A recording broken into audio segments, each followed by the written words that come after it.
On va passer à la BD, donc on vous le disait, ce week-end c'est les 23 heures de la BD. Alors Éric Derrion, vous êtes auteur BD, vous êtes membre de l'Atelier Pop et également organisateur de cet événement. Alors en quoi ça consiste exactement les 23 heures de la BD et déjà pourquoi 23 heures?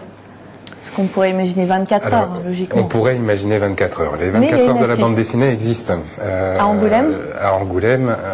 Elles sont elles-mêmes dérivées des 24 Hour Comic Day, qui en fait se trouve être la même manifestation initiée aux États-Unis il y a plusieurs années de cela par Scott McCloud, qui est un grand théoricien, praticien de la bande dessinée mondiale.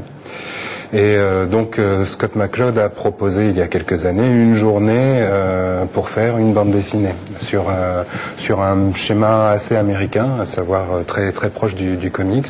Il s'agit de faire 24 pages de bande dessinée, enfin un livret de 24 pages contenant 22 pages de bande dessinée, une couverture, une quatrième de couverture. La manifestation s'est exportée en France. Elle a lieu chaque année à la veille du festival d'Angoulême. Depuis 3 ans, c'était la 3e année cette année. Seulement, le souci pour beaucoup de gens, c'est que cette manifestation se passe en semaine, ce qui arrange pas beaucoup de monde. Ah oui. Surtout que là, c'est la nuit blanche assurée. Ah, c'est la nuit blanche assurée, oui. C'est une masse de travail énorme. Mais c'est un challenge intéressant, justement. Le truc, surtout le problème aussi, ça pose un gros problème à pas mal de professionnels, puisque le festival d'Angoulême, c'est quand même l'endroit où tout le monde va, qui est un gros festival sur plusieurs jours, très fatigant, et se taper une nuit blanche la veille, c'est se tirer une balle dans le pied pour la plupart. Donc là, vous faites ça le week-end. Ça commence samedi à 13h, ça en fait, dimanche à 13h. En fait, il se trouve, on était quelques auteurs tourangeaux l'année dernière à regretter de ne pas avoir pu faire les 24 heures de la bande dessinée et à chercher une façon un peu à nous de faire nos 24 heures de la bande dessinée. C'est sûr que faire dans le courant de l'année les 24 heures de la bande dessinée à Tours, ça faisait un peu la sous-manifestation du pauvre, tout d'un coup, alors que c'est très bien pourtant de les faire à Tours, il n'y a aucun souci, oui. Mais ça faisait un peu, on veut faire comme les grands, quoi. Tu vois. Et vous êtes démarqué. Et il s'agissait pas de ça, en fait. On a trouvé juste un petit paradoxe dans le calendrier, qui est donc le jour du changement d'heure. Du passage à l'heure d'été, il y a une journée dans le calendrier qui ne fait plus que 23 heures. Et donc là, tout d'un coup, ça devient intéressant de faire exactement ce que font les autres en 24 heures, ce qui est déjà pas facile, de le faire avec une heure de moins, une heure de handicap, ce qui est un petit peu normal finalement de partir avec une heure de handicap, puisque si jamais on voulait les faire en 24 heures, il suffirait de le faire le jour où on peut les faire en 24 heures. Donc là, le concept c'est le même, c'est 22 pages, 22 pages de bande dessinée, couverture, quatrième de couverture. Donc il y a un thème qui va être révélé. Un thème qui sera révélé samedi prochain à 13h. Un compte à rebours qui commencera et qui se terminera le lendemain à 13h. Et justement, cette petite fenêtre de temps spéciale fait que de 13h à 13h le lendemain, il n'y a que 23 heures. Et alors, comment est-ce que vous l'avez déterminé, le thème? Là, j'imagine que vous n'allez pas nous donner de pistes pour cette année. En tant que participant moi-même, je connais pas le thème. D'accord, vous aussi, vous allez le découvrir. C'est pas Bob l'éponge. Non, c'est pas Bob l'éponge le thème cette année. Parce que Caroline, ça l'a vachement inspiré, par exemple. Ouais. Surtout quand on connaît les grands Bob l'éponge comme personne. D'accord. Je peux peut-être encore en parler aux personnes qui s'occupent du thème. L'année dernière, le thème, c'était quoi? L'année dernière, le thème, c'était légende urbaine. Voilà. Et il y a eu combien de participants? Alors, l'année dernière, il faut surtout imaginer que, contrairement à la manifestation Grande Sœur d'Angoulême, les 23 heures de la bande dessinée, c'est vraiment un tout petit truc. C'est organisé avec rien, qu'avec de la bonne volonté. Et l'année dernière, en fait, quand on est parti dans cette idée-là, on était 3 à la base. On savait qu'à nous 3, on choperait un copain chacun et on serait 6 au bout. Donc, on s'est dit, voilà, un bon moyen de s'amuser. Entre potes, on sera une demi-douzaine et ce sera réglé. On a lancé l'idée et on a ramené un petit peu plus de gens que prévu. On était 62 au final. Ah oui. Voilà. Et 60... Un petit peu plus. Oui. Non, dans le monde entier, mademoiselle, dans le monde entier. D'accord. Nous n'étions que 12 dans l'atelier Pop, ce qui était déjà pas mal. Ce qui était déjà pas mal, mais après, oui, en fait, ça a très vite pris une dimension assez internationale, en tout cas. Et cette année, ça le sera encore plus, puisque, en fait, il semblerait qu'on ait vraiment des inscriptions de pays dont les langues sont vraiment très, très différentes du français. En fait, tout passe par Internet, c'est ça? Tout passe par Internet, oui. L'inscription sur le site, alors voilà, voilà, le truc c'est que, donc, comparé à l'année dernière, cette année on a relancé avec une plateforme qui nous donne un petit peu plus de confort que l'année dernière. On a relancé l'opération en se donnant de meilleurs moyens de communication, et de 62 inscrits l'année dernière, là on était à plus de 270 aujourd'hui. Ce qui était totalement inattendu.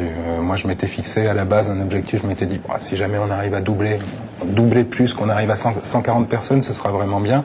Là, 270 personnes, c'est clair qu'on n'aura même pas, nous, organisateurs entre guillemets, le temps de lire ce qui va se faire. Alors, parce que déjà pendant on participera, et puis après il faudra reprendre un peu le cours normal de nos vies, parce que depuis 3-4 semaines là, on est bien occupé.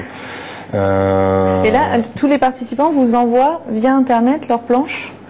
Vous recevez tout c'est encore sur mieux le que site? ça. On a un petit génie dans la bande, un programmeur qui s'appelle Adrien de Hermael, connu sur Internet sous le pseudonyme de Monsieur Had, qui s'est gentiment proposé pour programmer tout ce qui nous manquait l'année dernière. C'est-à-dire, en gros, tout. On prend tout à zéro. Voilà, et il l'a sacrément bien fait. Donc, le système est, on va dire, un peu parallèle à ce que fait la grande sœur sur les 24 heures, mais à mon avis, beaucoup plus fluide. Le principe, en fait, c'est que les participants s'inscrivent basiquement, enfin se sont inscrits. Là, on va clore les inscriptions demain avant la tombée de la nuit. Donc, s'il reste encore quelques personnes, et c'est le moment? Oui, c'est le moment. C'est vraiment le moment de se décider. On va vous donner d'ailleurs l'adresse du site. 23hbd.com. Voilà, exactement, 23hbd.com. Et le truc, c'est que ensuite, l'inscription donne un mot de passe, et avec ce mot de passe, c'est-à-dire que chacun devient l'administrateur de sa publication. Donc chacun numérise son travail, chacun le poste au fur et à mesure. Le but du jeu, c'est d'avoir posté 24 documents, enfin le but du jeu. Ce qu'il faut essayer d'obtenir, voilà, c'est de poster 24 documents avant le lendemain 13h. Et en temps réel, en moyenne, ça prend combien de temps une BD? C'est difficile de comparer. On va dire une vraie bande dessinée qui correspond à un schéma franco-belge, on va dire 46 pages, dessin, couleur, scénario. Ça prend entre 8 et 12 mois d'élaboration, la bande dessinée traditionnelle telle qu'on soit, telle qu'on la trouve. Là, c'est clair que les buts recherchés ne sont pas les mêmes. Il s'agit avant tout de trouver une écriture. Déjà, avant même de trouver une écriture, c'est de synthétiser une idée qu'on va être capable de retranscrire de façon fluide et rapide. En fait, c'est vraiment un exercice. C'est un exercice d'improvisation. En tout cas, on le dit, c'est ouvert à tous. N'hésitez pas. Voilà. Jusqu'à demain soir, vous pouvez vous inscrire sur le site. Je redonne l'adresse 23hbd.com. Et puis nous, Eric, on vous souhaite bon courage. Il faut juste insister sur un truc. C'est pas ouvert à tous qu'aux dessinateurs. Oui. Maintenant, les dessinateurs, on en a 270, on ne sait pas de quoi en faire de plus. Par contre, maintenant, ce qui est important, c'est que ces 270 personnes qui vont participer, elles ne bossent pas pour rien. Donc, l'intérêt maintenant, c'est d'avoir des gens qui viennent lire. Et qui viennent lire, évidemment, le mieux, c'est de commencer dès samedi 13h, de découvrir le thème en même temps que tout le monde, et puis d'attendre les premières pages. Les premières pages vont tomber assez vite. Dans la première demi-heure, premier 3/4 d'heure, les plus rapides vont proposer quelque chose. Et à partir de ce moment-là, j'ai commencé à faire les comptes. Excusez-moi un tout petit peu, je vais vous parler en chiffres. Oui, mais Eric, moi je vais devoir vous couper parce qu'une personne qui aime lire, c'est Maglone, et justement, elle a très envie de nous faire partager sa dernière lecture. Elle pourra découvrir en 23 heures. En 23 heures, Maglone, vous pourrez découvrir près de 6000 pages inédites. 6000 pages. 6000 pages inédites. Pas besoin d'inscription pour aller les lire. Il suffit simplement d'aller les consulter gratuitement. 6000 pages inédites de bande dessinée en 23 heures. Ça fait envie. Donc voilà, ce sera ce week-end. Vous pourrez y aller y faire un tour, effectivement.